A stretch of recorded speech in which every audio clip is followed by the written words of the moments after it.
दहिसर टोलनाक्याच्या स्थलांतरावरून आता नवा वाद. प्रताप सरनाईक यांनी स्थलांतरासाठी प्रस्तावित जागेची केली पाहणी, तर प्रस्तावित जागेवर घोडबंदर ग्रामस्थांचा विरोध.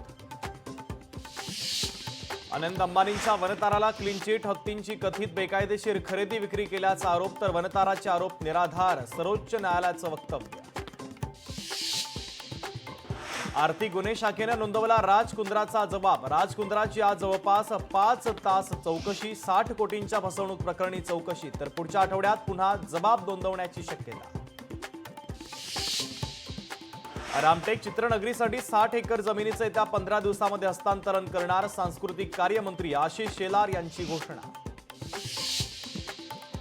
धुळे शहर विधानसभा मतदारसंघामध्ये 45,000 बोगस मतदान. माजी आमदार गोटे यांनी बोगस मतदार यादीच दाखवली. एकाच मतदाराच्या अनेक ठिकाणी पत्ते. शेतकऱ्याला नुकसान भरपाई देण्याची शासनाची तयारी. नुकसान भरपाईबद्दल मुख्यमंत्र्यांच्या प्रशासनाला सूचना. मंत्री चंद्रशेखर बावनकुळेंची माहिती. बीड जिल्ह्यात सर्वत्र पूरस्थिती. उद्या जिल्ह्यातील सर्व शाळा आणि महाविद्यालयांना सुट्टी जाहीर. जिल्हाधिकाऱ्यांनी काढले सुट्टीचे आदेश. लातूरमध्ये 1000 हेक्टर क्षेत्रावरील पिकं पाण्याखाली. पुराचं पाणी शेतात शिरल्यानं शेतकरी अडचणीत, तर शासनानं त्वरित पंचनामे करून मदत करण्याची शेतकऱ्यांची मागणी.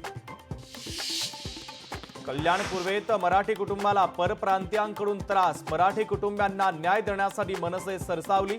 परप्रांतीयांचा छळ. मराठी कुटुंबानं राहतं घर सोडलं.